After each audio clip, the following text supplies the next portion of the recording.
ನಮಸ್ಕಾರ, welcome to ಪ್ರತಿಭಾಸ್ cooking. ನಾವಿವತ್ತು ಹೆರಳೆಕಾಯಿ ಚಿತ್ರಾನ್ನ ರೆಸಿಪಿನ ನೋಡೋಣ ಬನ್ನಿ. ಹಾಗೆ ನನ್ನ ಚಾನಲ್ನ ಸಬ್ಸ್ಕ್ರೈಬ್ ಮಾಡ್ಕೊಳ್ಳಿ. ಮೊದಲಿಗೆ ಒಲೆಯನ್ನು ಹಚ್ಚಿ ಬಾಣಲೆಗೆ ಅಡಿಗೆ ಎಣ್ಣೆಯನ್ನು ಹಾಕ್ತಾ ಇದ್ದೀನಿ. ಇದಕ್ಕೆ ಕಡಲೆಕಾಯಿ ಬೀಜವನ್ನು ಹಾಕಿ ಚೆನ್ನಾಗಿ ಹುರ್ಕೋಬೇಕು. ನಂತರ ಒಂದು ತಟ್ಟೆಗೆ ತೆಗೆದು ಇಟ್ಕೋಬೇಕು. ಈಗ ಇದಕ್ಕೆ ಸಾಸಿವೆಯನ್ನು ಹಾಕ್ತಾ ಇದ್ದೀನಿ. ಹಿಂಗು, ಕಡಲೆಬೇಳೆ ಹಾಗೆ ಉದ್ದಿನಬೇಳೆಯನ್ನು ಹಾಕ್ತಾ ಇದ್ದೀನಿ. ಇದೆಲ್ಲವನ್ನು ಚೆನ್ನಾಗಿ ಹುರ್ಕೋಬೇಕು.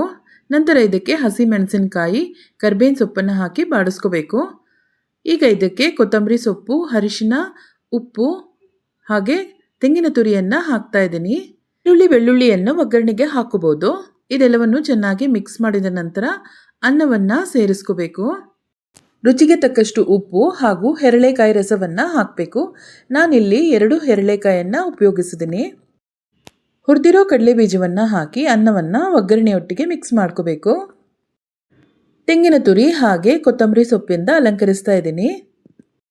ತುಂಬ ರುಚಿಯಾದಂಥ ಹೆರಳೆಕಾಯಿ ಚಿತ್ರಾನ್ನ ಸವಿಯಲು ಸಿದ್ಧವಾಗಿದೆ. ಈ ವಿಡಿಯೋ ಇಷ್ಟ ಆದರೆ ಲೈಕ್ ಮಾಡಿ, ಶೇರ್ ಮಾಡಿ, ಸಬ್ಸ್ಕ್ರೈಬ್ ಮಾಡ್ಕೊಳ್ಳಿ. Thanks for watching.